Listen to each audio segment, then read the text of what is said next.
Big pass Tamil season 9 ஏங்க திவாகரை eliminate பண்ணுறாங்க. இவர் போய் விஜய் சேதுபதிக்கிட்டே உங்களை மாதிரி பாடியில் இருந்துச்சு எனக்கு வருதுன்னு சொன்னாங்க அப்படின்னு சொல்லிட்டு இருக்காருங்க. யாருங்க இருந்தாலும் லைக் பண்ணிட்டு வீடியோ பாருங்கள், கண்டிப்பாக மறக்காமல் சப்ஸ்கிரைப் பண்ணிட்டு வீடியோ பாருங்கள் ஃப்ரெண்ட்ஸ். என்னென்ன கூத்தடிக்கிறார் பாருங்க. விஜய் சேதுபதிக்கிட்டே போய் உங்களை மாதிரியான பாடி லாங்குவேஜ் எனக்கு வருது அப்படிங்கிறாரு. எவிக்டாகி வந்து கார்டை இந்த வட்டி டைரெக்டாகவே காட்டிட்டாங்க. இது வரைக்கும் எப்போதுமே ப்ரோமோவில் நீங்கள் பார்த்துருக்கீங்களா? கார்டே காட்ட மாட்டாங்க. இது வரைக்கும் பிக் பாஸ் வரலாற்றில் காட்டினதே கிடையாது. ஃபஸ்ட்டு டைமு ஆடியன்ஸுக்கிட்ட காட்டுறது நமக்கு தெரியுது. எல்லாத்தையுமே வந்து ப்ரோமோலே போட்டாங்க திவாகர் தான் எலிமினேஷன்னு. ஏன்னா ஒரு கான்ட்ரவர்சியாக ஒரு மாதிரி வந்து ஒரு ஹைப்பை ஒரு ஷோக்கு ஏற்றணுங்கிறதுக்காக தான் திவாகரை தூக்கியிருக்காங்க. புரியுதா உங்களுக்கு? இதில் யார் ஷாக்கோ இல்லையோ அவர் அழகாக சிரிச்சுக்கிட்டு இருந்து சின்னுக்கிட்டு ஒரு மாதிரி கவலையாக இருந்தாலுமே அவர் வந்து எப்படின்னா ஸ்ட்ராங்காக அப்படியே பவுன்ஸ் பேக் ஆகி வந்துடுவாருங்க. ஓவர் கான்ஃபிடென்ஸ் அவரெல்லாம் அடிச்சிக்கவே முடியாது. நடிக்கவே தெரிலனாலும் அவர் மாதிரி கான்ஃபிடென்ஸ்லாம் வாய்ப்பே கிடையாது.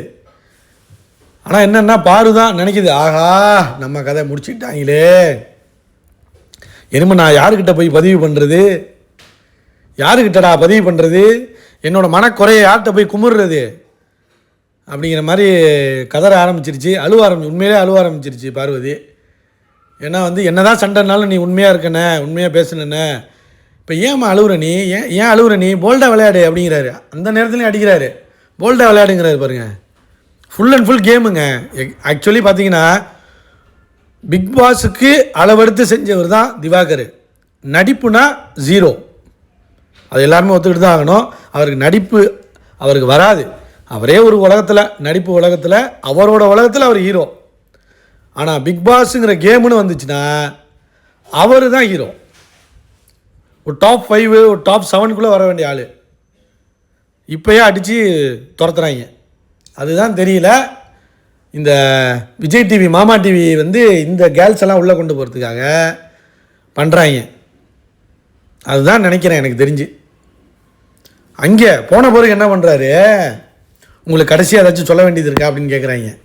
விஜய் சேதுபதி கேட்குறாரு, ஏதாவது சொல்லுதுன்னா சொல்லுங்கள் திவாகர் அப்படின்னு. ஏன்னா அந்த இதெல்லாம் படம்லாம் போட்டு சொல்கிறாங்க. அவர் சொல்கிறாரு, இல்லை சொன்னாங்க எனக்கு வந்து உங்களை மாதிரி விஜய் சேதுபதி மாதிரி பாடி லாங்குவேஜ் வருதுன்னு சொன்னாங்க. அவரே அடா பாவி அப்படிங்கிற மாதிரி கையை கட்டிக்கிட்டு அவரே சிரிக்க ஆரம்பிச்சிட்டாரு. யார்? விஜய் சேதுபதிக்கே சிரிப்பு வந்துடுச்சு. யாரா அவன் இந்த அளவுக்கு இன்னசென்ட்டாக இருக்கானே அப்படிங்கிற மாதிரி ஆகி, இவனை தான் நம்ம தூக்கணும், நம்ம தான் பிளான் பண்ணி தூக்கணும்னு தெரியாமல், நம்ம தான் பிளான் பண்ணி தூக்கணுங்கிற ஒரு எதுவுமே இல்லாமல், எந்த ஒரு ஃபில்டருமே இல்லாமல் கேஷுவலாக இருக்கானே அவன் அப்படிங்கிற மாதிரி அந்த கான்ஃபிடென்ட் வந்து வாய்ப்பே இல்லைங்க. அது விஜய் சேதுபதி கூட வராது. நமக்கு வருமா, எனக்கு வருமா, யாருக்கு வரும்னே எனக்கு தெரியல. இவ்வளோ அளவுக்குலாம் இருக்க முடியாதுங்க. நடிப்பே வரலனாலும் நான் நடிகேன். அதே நேரத்தில் எத்தனை பேர் அடித்தாலும் திரும்பி என்ன பாடி ஷேமிங் பண்ணாலும் என்னென்ன பண்ணாலுமே ஒரு மாதிரி ஹர்ட் பண்ணாலும் என்ன மாதிரி தப்பாக பேசினா கூட பவுன்ஸ் பேக் ஆகி அவங்கள தான் திரும்ப அடிக்கிறாரு. டவுன் ஆகி அழுது பார்த்ததே இல்லைங்க இருந்தாலே. 40 நாள் 42 நாள் இங்கே இருந்திருக்காரு. 41 நாள் வரும்போது இவெல்லாம் ஒரு ஆளா அப்படிங்கிற மாதிரி பார்த்தோம்.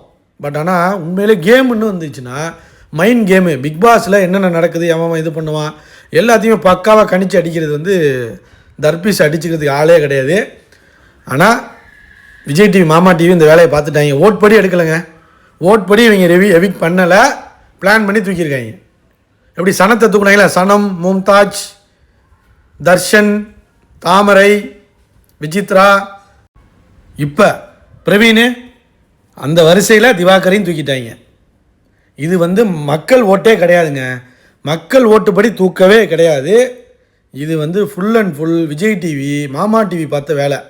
கடைசியில் இவரோட ஆசை, இவர் வந்து வீட்டுக்குள்ளே போகும்போது ஒன்று சொன்னார் தெரியுமா விஜய் சேதுபதிக்கிட்ட, உங்ககிட்டேருந்து எனக்கு வந்து ஒரு முத்தம் வேணும், ஒரு கிஸ்ஸு வேணும், நீங்கள் போயிட்டு வாங்க அப்புறம் பார்த்துக்கலாம் அப்படின்னு சொல்லிட்டு போனார் விஜய் சேதுபதி.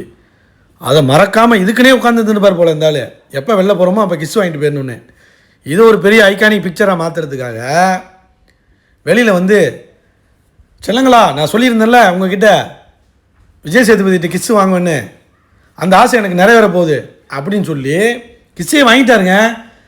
விஜய் சேதுபதி பார்க்குறாரு, இந்த ஆள் உண்மையிலே இன்னசென்ட்டா, என்ன இப்படி இருக்கான் அப்படிங்கிற மாதிரி கிஸ் கொடுத்து நல்ல ஒரு ஹக்கெலாம் கொடுத்து அனுப்பிட்டாங்க வீட்டுக்கு.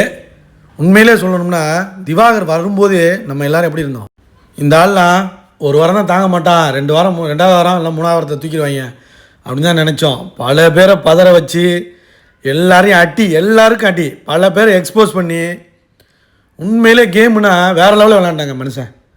அதை நம்ம ஒன்றுமே சொல்ல முடியாது. அதுவும் வினோத்து இவங்க காம்போ இருக்குது பாருங்கள், அது வேறு லெவல் ஹிட்டு, வேறு மாதிரி போச்சுங்க. அது வந்து சொல்லவே முடியாது. வாழ்த்துக்கள். அவரோட பேரை வந்து நல்ல பேரை மாற்றிட்டு வெளில போயிட்டார், அவ்வளோதான் சொல்ல முடியும். ஆனால் கேமில் வந்து ஒரு சின்ன சின்ன வார்த்தைகள், அந்த பெண்கள்கிட்ட வந்து பேசுகிற வார்த்தைகள், சின்ன சின்ன விஷயங்கள் வந்து ஃப்ளாஷ் இருக்க தான் செய்யும். ஸோ அது வந்து இவருக்கும் இருக்குது. அது வந்து என்ன பண்ணுறதுன்னு தெரில, அது அவர் தான் மாற்றிக்கணும் ஃப்யூச்சரில். ஆனால் உண்மையிலேயே பிக் பாஸ் கேமுக்கு இந்த ஆள் வந்து சூப்பராக பண்ணிட்டு போயிருக்காரு. 40 நாள் இருந்தாலும் பல பேரை கதற விட்டு எக்ஸ்போஸ் பண்ணி, அன்பு கேங்கெல்லாம் எக்ஸ்போஸ் பண்ணி, வெல்டன் திவாகர், ஹேட்ஸ் ஆஃப், பாய்.